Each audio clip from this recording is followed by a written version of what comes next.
Gulbarga, that is situated in other part of Karnataka. I've completed my BE in Computer Science and Engineering from Pujat Gadapapa College from Gulbarga.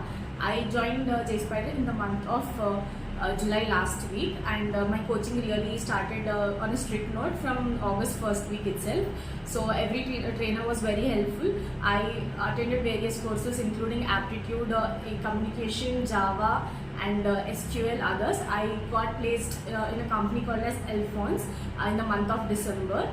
And my role is project engineer role. So Shankar sir always insisted us to study well and do a lot of presentations, and he also took a lot of mock interviews. Apart from him, even every other trainers also did the same, and they helped me throughout in a very huge way.